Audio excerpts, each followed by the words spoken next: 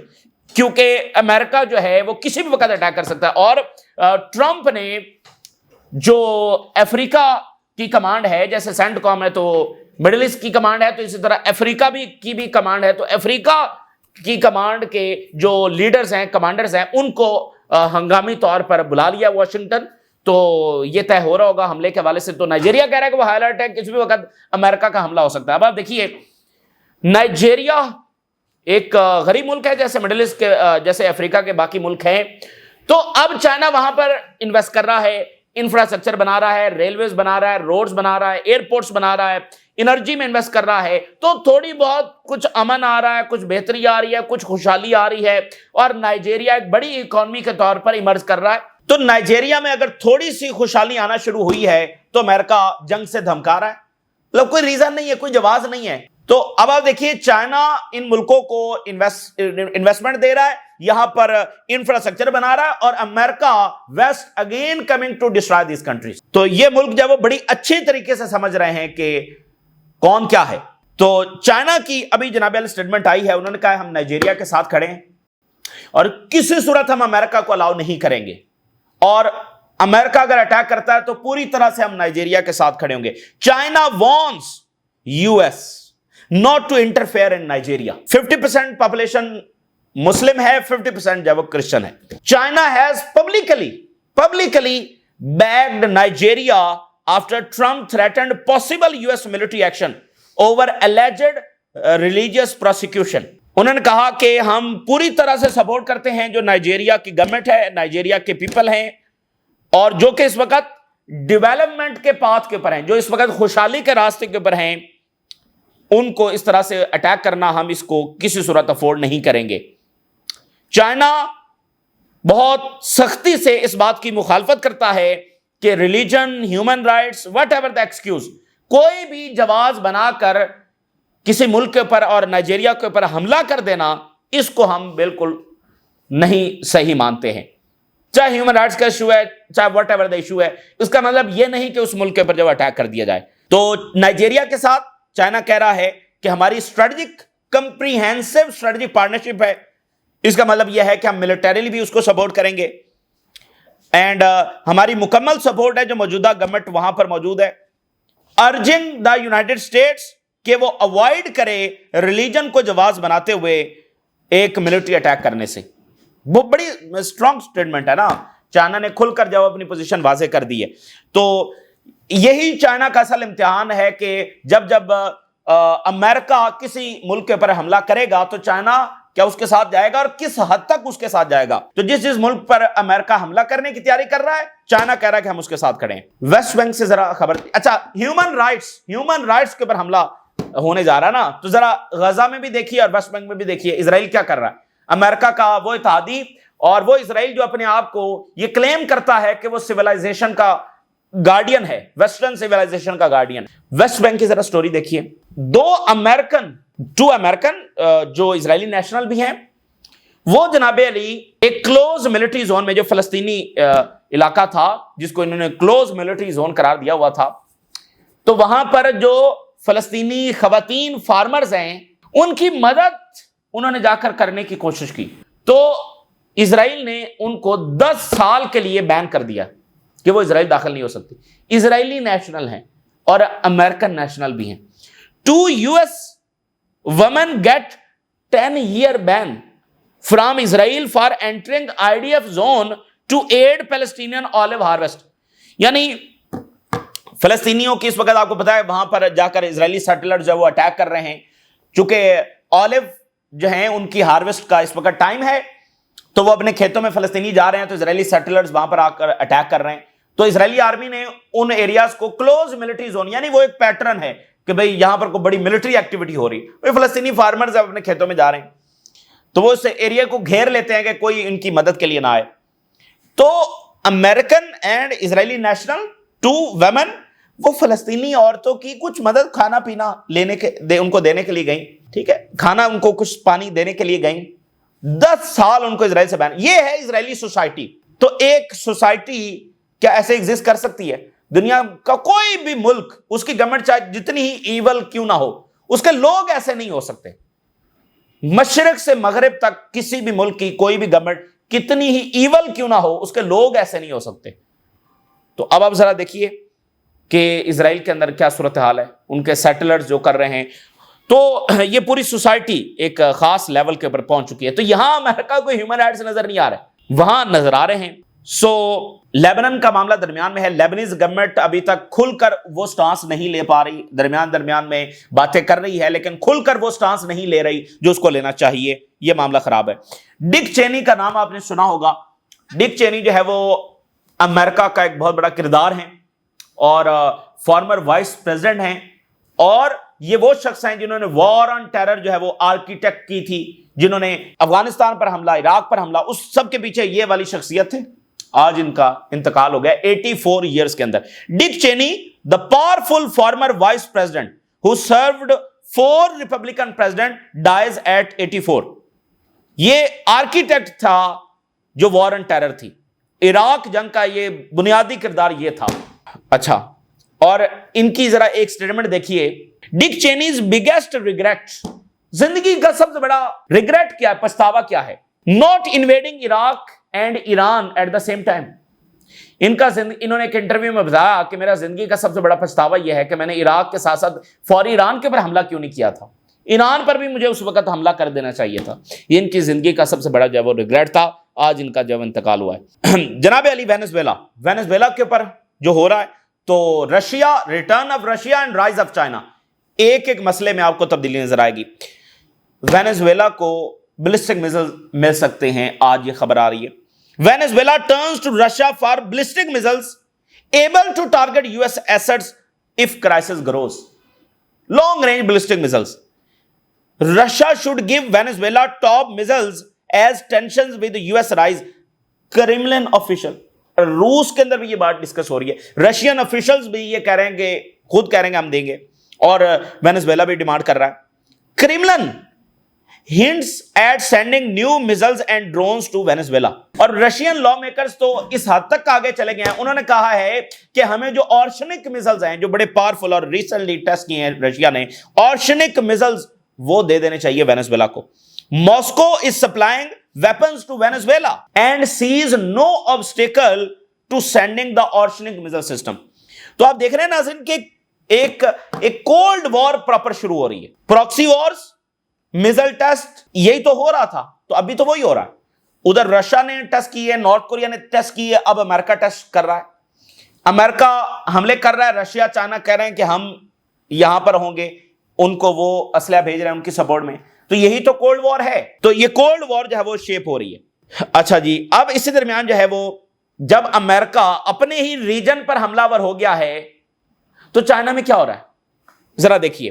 اب دیکھیں نا, دنیا دیکھ چکی ہے امریکہ کو اور ویسٹ کو, اور اب وہ چائنا کو دیکھ رہی ہے. چائنیز اور لیٹن امریکہ کے جو نمائندے ہیں وہ اس وقت چائنا میں موجود ہیں اور بزنس انویسٹمنٹس اس کے اوپر بات ہو رہی ہے. 20 لیٹن امریکہ اور کریبین نیشنز کے جو نمائندے ہیں, 20 لیٹن اینڈ کریبین نیشنز, ان کے نمائندے اس وقت چائنا میں موجود ہیں. انویسٹمنٹس, بزنس, یہ سارا وہاں پر ڈسکس ہو رہا ہے. اور امریکہ یہاں پر حملہ کر, اپنے ہی ریجن میں حملہ کرنے کی تیاری کر رہا ہے. چائنا وہاں پر انویسٹمنٹ ڈسکس کر رہا ہے. تو بہرحال ٹھیک ہے, ایک امپائر ہے, اس کی اپنی اپنی پالیسی ہوتی ہے.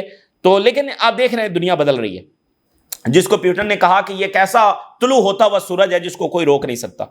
رشیا کے پرائم منسٹر کی ملاقات چائنا کے صدر کے ساتھ ہوئی ہے. رشیا اور چائنا بڑے ہائیسٹ لیول کے اوپر کلوز آ گئے, اور یہ دو ملک جو ہیں یہ ان کا جو اتحاد ہے یہ دنیا کے لیے بہت بڑا اس وقت تو آپ کہہ سکتے ہیں کہ تحفہ ہے ان کا اکٹھے ہو جانا, کیونکہ یہ دو ہیں, ان کا اتحاد ہی ویسٹرن جو 500 سالہ ہیجمنی ہے اس کے خاتمے میں اپنا کردار ادا کرے گا. تو رشیا اور چائنا کے حوالے سے پہلی رپورٹ تو یہ ہے کہ 99% دونوں ملک ڈالر کو مائنس کر چکے ہیں. یہ امریکن جنگوں کا آپ ذرا اثرات دیکھیے. تو کسی امپائر کو گرانا 1-2-4 دن کا کام نہیں ہوتا, لیکن جتنے ریپڈ انداز میں ہو رہا ہے آپ دیکھیے. 99% چائنا اور رشیا نے اپنی ٹریڈ میں ڈالر مائنس کر دیا, یعنی 100% مکمل ہی ختم کر دیا. And president Xi meets Russian prime minister in Beijing اور کہا کہ کوآپریشن بڑھنا چاہیے, ڈیولپمنٹ آف اسٹریٹجیز جو ہے وہ اس میں ہمیں مزید آگے ہونا ہوگا. اور رشیا اور چائنا جو اپنی اسپیشلسٹ جو نیویگیشن فورسز ہیں وہ تیار کریں گے. کہاں؟ ان پولر واٹرز. پولر واٹرز سے کیا مراد؟ سادہ الفاظ میں آرکٹک جہاں پر برف جمی ہوئی ہے صدیوں سے, اور اب وہاں پر پگھل رہی ہے, دنیا کے ریسورسز وہاں پر ہیں, نئے جو سمندری راستے ہیں ایشیا, یورپ کو اور امریکہ کو کنیکٹ کرنے کے. تو آرکٹک میں دونوں آ رہے ہیں. اصل لڑائی اگلی آرکٹک کے اندر ہوگی, تو وہ کہہ رہے ہیں دونوں ہم وہاں پر ہوں گے. نارتھ کوریا کے اوپر مزید سینکشنز لگا دیے ہیں, انہوں نے وہاں پر میزائل وغیرہ چلائے تو ان کے اوپر مزید سینکشنز لگا دیے ہیں. یورپ کی ذرا صورتحال دیکھیے. جرمنی, بہت ساری رپورٹس ہم پہلے رکھ چکے ہیں, ذرا آج کی رپورٹ دیکھیے. جرمنی جو ہے وہ اس وقت یہ کنسیڈر کر رہا ہے کہ ٹریننگ اور وار کرائسس مینجمنٹ یہ اسکول کے کریکولم میں ایڈ کیا جائے, تاکہ جو کنسکرپشن لا وہ لے کر آنا چاہتے ہیں اس میں مزید آسانی ہو سکے. یعنی وہ چاہتے ہیں کہ کنسکرپشن لا سے مراد ہر شہری جو ہے وہ فوج میں جائے گا, اور جرمنز نہیں جانا چاہتے, کوئی بھی نہیں جانا چاہتا, ضرورت بھی نہیں ہے. ایک یوکرین ان نیسیسری وار ہے, رشیا سے کوئی خطرہ نہیں ہے, ایک غیر ضروری جنگ انہوں نے چھیڑی ہے, اس کو آج بند کریں, معاملات سٹیبل انداز میں چل رہے ہیں. یورپ کو کسی سے کوئی خطرہ نہیں ہے, کسی سے کوئی خطرہ نہیں ہے, نہ رشیا سے نہ چائنا سے. تو انہوں نے خود ایک جنگ چھیڑی ہوئی ہے اور اس میں پیسہ برباد کر رہے ہیں. تو اب کہہ رہے ہیں کہ اپنے لوگوں کو فوج میں بھرتی کیا جائے, تو لوگ نہیں جانا چاہتے. اب وہ کریکولم میں یہ شامل کرنا چاہتے ہیں, وار کرائسس مینجمنٹ, یہ وہ سارا کر کے. یہ جرمنی کی صورتحال ہے. اور پھر مسئلہ ہے کہ بھائی پیسے دینے یوکرین کو, تو کیسے پیسے دیں گے؟ بہت بڑی اس وقت ڈیولپمنٹ ہوئی ہے. ہم پہلے بھی کہہ چکے ہیں کہ یورپ کے بس کی بات نہیں ہے جو ڈیولپمنٹس ہو رہی ہیں, یورپ کے بس کی بات نہیں ہے رشیا سے لڑنا جب امریکہ پیچھے نکل گیا. یہ تھا نا کہ بھائی امریکہ تو پہلے ہی اناؤنس کر چکا ہے ٹرمپ کے آنے کے بعد, تو پھر جنگ کیسے جاری ہے؟ وہ پہلے کا پیسہ ہے. اب جو نئی پیمنٹ دینی ہے اس پر پتہ چلے گا کہ یورپ اس جنگ کو جاری رکھ سکتا ہے یا نہیں رکھ سکتا, نہیں رکھ سکتا. یہ بات اب ثابت ہو رہی ہے. اور پیوٹن اسی ٹائم کا انتظار کر رہے ہیں, اسی دن کا انتظار کر رہے ہیں. آئی ایم ایف نے ایک بوم شیل گرایا یورپی یونین کے اوپر. اب یورپین یہ سوچ رہے ہیں کہ بھئی ہنگری, سلواکیا اور دوسرے ملک جو ہے وہ نہیں, اور بیلجیم, وہ کہہ رہے ہیں ہم تو رشین ایسٹس استعمال نہیں کریں گے. تو پھر وہ سوچ رہے ہیں کہ کولیکٹیو لون جو ہے وہ لیا جائے. اچھا, کولیکٹیو لون لیا جائے, یعنی دوسرا راستہ یہ ہے, دو ہی راستے ہیں. دوسرا راستہ یہ ہے کہ کولیکٹیو لون لیا جائے, اپنے پاس تو اتنے پیسے پڑے نہیں ہوئے تو لون لیا جائے. لون لینا ہے آئی ایم ایف سے, اور آئی ایم ایف کیا کہہ رہا ہے؟ آئی ایم ایف نے آج یہ شرط رکھ دی ہے کہ ہم تب لون دیں گے یورپی یونین کو اگر یہ کمٹ کریں کہ رشین ایسٹس یہ فریز کریں گے. بھائی واپس بھی تو کرنا ہے نا, تو واپس کیسے کریں گے؟ تو آئی ایم ایف یہ کہہ رہا ہے کہ ہمارے ساتھ یہ کمٹ کریں کہ یہ وہاں سے پیسہ اٹھا کر ہمیں دیں گے، پھر ہم لون ان کو دیں گے. I M F support for Ukraine hinges on Russian assets loan. European Union warns. Brussels fears کہ IMF could cancel aid unless Belgium agreed to back 140 billion euros reparations loan to Ukraine. انہوں نے کہا کہ وہاں سے لیں گے تو پھر ہم دیں گے. تو وہ دونوں جگہوں پر جو وہ پھنس گئے ہیں. اور اگر رشین ایسٹس وہ لیتے ہیں تو یہ وہ اپنے فائنینشل سسٹم کے تابوت میں آخری کیل ٹھونکیں گے جہاں پر ڈی انڈسٹریلائزیشن ہو رہی ہے، سارا کچھ ہو رہا ہے. انویسٹر جو ہیں دنیا کے جو بلینئرز ہیں تیزی کے ساتھ یورپ سے اپنا پیسہ نکالیں گے. کون اس فائنینشل سسٹم پر یقین کرے گا جہاں پر آپ کا پیسہ ضبط ہو سکتا ہے؟ تو آپ دیکھیے it would mean losing their own frozen assets اور scaring investors. انویسٹر جب دنیا کے ڈر جائیں گے into pulling billions out, crashing the economy. That's precisely what Brussels is desperately pleading for us. تو یہ ہے وہ چیز کہ پیوٹن اس ٹائم کا انتظار کر رہے ہیں. یورپ نے ایک ایسی غیر ضروری جنگ چھڑی ہے. $500 billion یوکرین کو دیے جا چکے ہیں. نتیجہ کیا ہے؟ کچھ بھی نہیں، الٹا اپنا نقصان کیا. اتنے لوگ مارے گئے. تو ویسٹرن رول کو کافی ٹائم ہو گیا، 500 سال ہو گئے ہیں، اور جو کچھ انہوں نے دنیا کو دیا وہ آپ کے سامنے ہے. افریقہ سے جا کر پوچھیں، فلسطینیوں سے جا کر پوچھیں، جگہ جگہ چائنا سے جا کر پوچھیں ان کی سینچری آف ایمولیشن، برے صغیر سے پوچھیں، براعظم امریکہ میں کیا کچھ انہوں نے جا کر کیا وہ ان سے جا کر پوچھیں. تو ابھی میکسیکو نے خط نہیں لکھا ہے کہ اپولوجائز کیا جائے جو ہمارے ساتھ ہوا ہے 500 سال پہلے. تو میرے خیال کافی ٹائم ہو گیا ہے اور یہ دنیا کا اقتدار جو بدل رہا ہے. یہ نہیں کہ کوئی یورپ زوال میں چلا جائے گا، لیکن یہ ہیجمونک سٹرکچر جو ہے نا ویسٹرن سپریمیسی، اس کا خاتمہ ہوتا ہوا نظر آ رہا ہے. یہ بات 2024 میں اکتوبر 2024 میں چائنا کے صدر بھی کر چکے ہیں کہ وہ تبدیلی آ رہی ہے جو کئی سو سال بعد آئی ہے. کئی سو سال بعد وہ تبدیلی آ رہی ہے کہ ویسٹرن سپریمیسی. بھئی امریکہ ایک بڑی طاقت کے طور پر رہے گا، یورپ بڑا کانٹیننٹ خوشحال اچھا رہے گا until and unless کوئی نیوکلر وار ہو جائے. اس کا تو کہا نہیں جا سکتا کہ اس کے بعد کی دنیا کیسی ہوگی، لیکن اگر نیوکلر وار نہیں ہوتی تو پھر ہم اس سینیریو تو وہ رہیں گے اچھے خوشحال زبردست کنٹریز، ٹھیک ہے نا. لیکن یہ والا سٹیٹس نہیں، یہ چیلنج ہو رہا ہے کیونکہ اکانومی کا مرکز اب وہ نہیں ہے، طاقت کا مرکز وہ اب نہیں ہے، ملٹری ان کے پاس نہیں ہے، ٹیکنالوجی ان کے پاس نہیں ہے. یہ چائنا کے پاس ہے، یہ دوسرے ممالک کے پاس ہے. تو چائنا انویسٹ کر رہا ہے، وہ جنگیں کر رہے ہیں. تو یہ اس وقت کی تازہ ترین صورتحال ہے جو آپ کے ساتھ شیئر کیا. آپ نے رائے ضرور آگاہ کریں. اجازت دیجیے، اللہ حافظ.